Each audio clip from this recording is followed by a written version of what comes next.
पिछले दिनों हमने अपनी विशेष श्रृंखला में बात की थी कि कैसे ये पूरा ब्रह्मांड एक ऊर्जा है और कैसे हमारे विचार उस ब्रह्मांडीय ऊर्जा को आकर्षित करते हैं। आप में से बहुत से युवाओं ने उस विज्ञान को समझा, लेकिन आज मैं आपको सफलता के उस मुकाम पर ले जाने आया हूँ जहाँ से असफलता की गुंजाइश ही खत्म हो जाती है।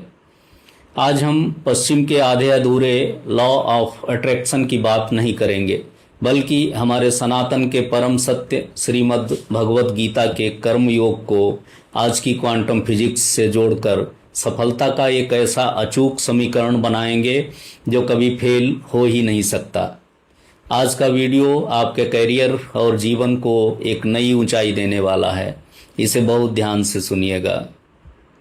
मित्रों, क्वांटम फिजिक्स में एक बहुत प्रसिद्ध सिद्धांत है जिसे ऑब्जर्वर इफेक्ट कहा जाता है। यह विज्ञान कहता है कि इस ब्रह्मांड में सब कुछ पहले से ही तरंगों के रूप में मौजूद है, लेकिन वे तरंगें एक ठोस हकीकत में तब बदलती हैं जब उन पर ध्यान और ऊर्जा केंद्रित की जाए।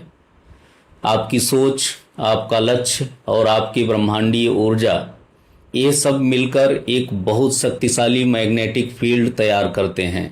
लेकिन विज्ञान का नियम है कि कोई भी चुंबक तब तक काम नहीं करता जब तक कि उसमें इलेक्ट्रोमैग्नेटिक करंट न दौड़ाया जाए। श्रीमद् भगवत गीता में भगवान श्री कृष्ण इसी करंट को कर्म कहते हैं। विचार यदि एक अदृश्य बीज है तो कर्म वो प्रचंड ऊर्जा है जो उस बीज को चीरकर एक विशाल वृक्ष बना देती है।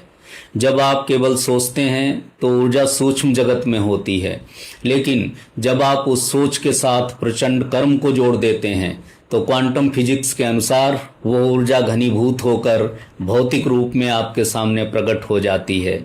यानी विचार और कर्म का ये मिलन ही सफलता की पहली गारंटी है। अब ये समझिए कि भगवान श्री कृष्ण ने गीता में यह क्यों कहा कि कर्म करो, फल की चिंता मत करो। इसके पीछे का न्यूरोसाइंस और फिजिक्स क्या है।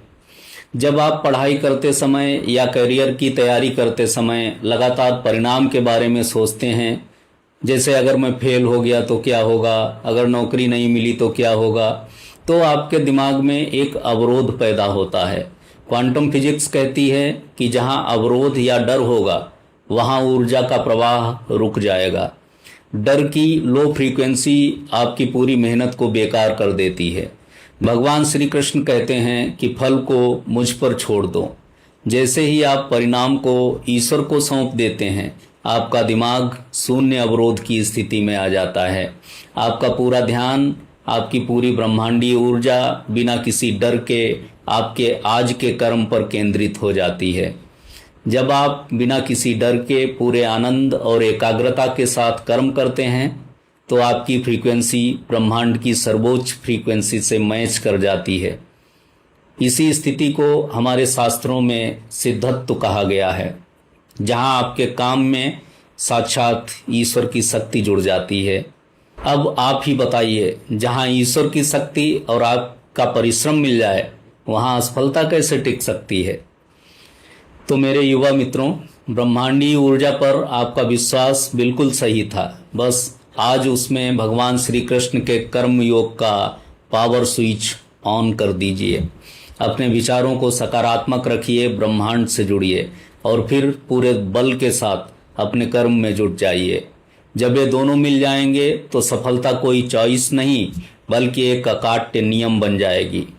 श्रृंखला के अगले एपिसोड में हम जानेंगे कि यदि कभी परिस्थितियों के कारण कोई रुकावट आए तो मानसिक रूप से टूटने के बजाय क्वांटम जंप कैसे मारें और दोगुनी ताकत से बाउंस बैक कैसे करें। कमेंट बॉक्स में मुझे अपने विचार साझा कीजिए और पूरे आत्मविश्वास के साथ कमेंट्स में लिखिए जय श्री कृष्ण। इस अत्यंत उपयोगी वीडियो को समाज में सकारात्मकता और जागरूकता फैलाने के लिए यूट्यूब, व्हाट्सएप और फेसबुक पर जमकर शेयर करें। हमारे फेसबुक पेज को फॉलो और यूट्यूब पेज को सब्सक्राइब करना ना भूलें। सजग रहिए, तार्किक बनिए, कर्मयोगी बनिए। धन्यवाद।